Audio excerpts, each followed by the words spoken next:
નમસ્કાર દર્શક મિત્રો, હું છું પરમાર અનિશા. તમે જોઈ રહ્યા છો લોક સામના ન્યૂઝ. તો જોઈએ આજના સમાચાર અમરેલીથી અમારા રિપોર્ટર દિનેશ સાતલ સાથે. અમરેલી જિલ્લાના પવિત્ર યાત્રાધામ ભૂરખિયા હનુમાન મંદિરની બાજુમાં આવેલું દામનગર આજે માત્ર વિકાસ માટે જ નહીં પરંતુ માનવતા અને જીવદયા માટે પણ ઓળખાય છે. અહીં સેવાભાવી લોકો વસે છે જેઓ માત્ર માનવ સેવા જ નહીં પરંતુ મૂંગા પશુઓની સેવા માટે પણ પોતાનું જીવન સમર્પિત કરી રહ્યા છે. આધુનિક યુગમાં ખેતીના સાધનો વધતા બળદોની ઉપયોગિતા ઘટી ગઈ છે, જેના કારણે અનેક બળદો રખડતા અને તરછોડેલા હાલતમાં જોવા મળી રહ્યા છે.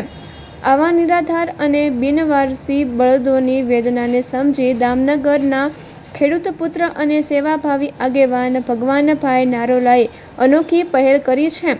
તેમણે દામનગર ખાતે નંદી ગૌશાળાની સ્થાપના કરી છે, જ્યાં વિશાળ વિસ્તારમાં સેંકડો બળદો માટે રહેવા, ખોરાક અને પાણીની આધુનિક સુવિધાઓ ઉપલબ્ધ કરાવવામાં આવી છે.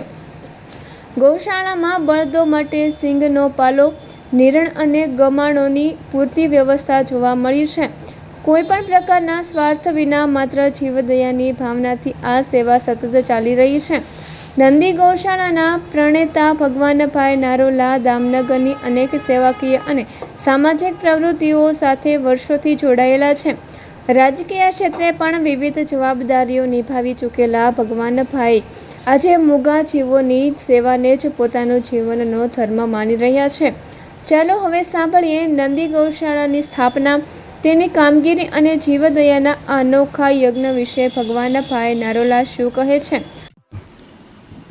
મારું દામનગર વતન છે. ભગવાનભાઈ નારોલા દૂધવાળા, માજી જિલ્લા પંચાયતના સભ્ય, માર્કેટિંગ યાર્ડના માજી ચેરમેન. આજે 6 વર્ષ થયા.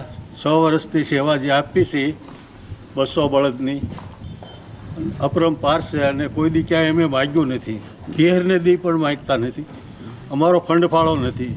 ક્યાંથી આવે મારો કુદરત જાણે, કે કોઈ દી માગવાનું નથી.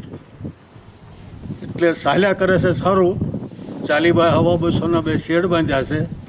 ગોડાઉન બહુ મોટું છે, 50-60 ગાડી પાલો આમ એવું. બાકી તો સેવા અમારા ઉપર લાગી છે, કરવી છે જ્યાં લગી, મરવી ક્યાં લગી. આવી પ્રેરણા કેવી રીતે મળી સેવા કરવાની? પ્રેરણા તો હવે કુદરતે સિંધાડ્યું. મારા છોકરા બે સુખી છે ને હું અહીંયા નિવૃત્ત હતો, એટલે મને લાગી આવ્યું કે મારા સેવા કરવી છે. સેવા કરવાથી અંદરથી કેવું ફિલિંગ કેવું આવે? ફિલિંગ બહુ સારું આવે છે. મારો ટાઈમ વયો જાય છે. સવારમાં હું 10 વાગે આવું, 12:30 લગી બેહું છું ને બપોર પછી 4 વાગે આવું, 7 વાગ્યા સુધી બેહું છું ને દાંડાની દેખરેખ બરાબર રાખી ને પાણી પુરવઠાનું પાણી દરેક અવેડા ઓટોમેટિક બધાય ભરાઈ જાય છે. એ પણ આપણે જે પાણી પીએ એ જ બળદ પાણી પીવે છે. હવે સાહેબ એક સવાલ એ છે કે જે ખેડૂતો આ બળદોને કાઢી મૂકે છે, એ બાબત કોઈ સંદેશો દેવા માંગો તમે? હું સંદેશો દેવા માગું છું કે આ બળદને એને કાઢી મૂકવાનો જોઈએ, હાંસવા જોઈએ. ખરેખર 50 વીઘા જમીન હોય, કૂવામાં પાણી હોય, ખરેખર એને હાંસવા જોઈએ તો જ એના છોકરા સુખી થાય, નકર એના છોકરા સુખી ન થાય. તો ફરી મળીશું એક નવા સમાચાર સાથે. ત્યાં સુધી જોતા રહો લોક સામના ન્યૂઝ.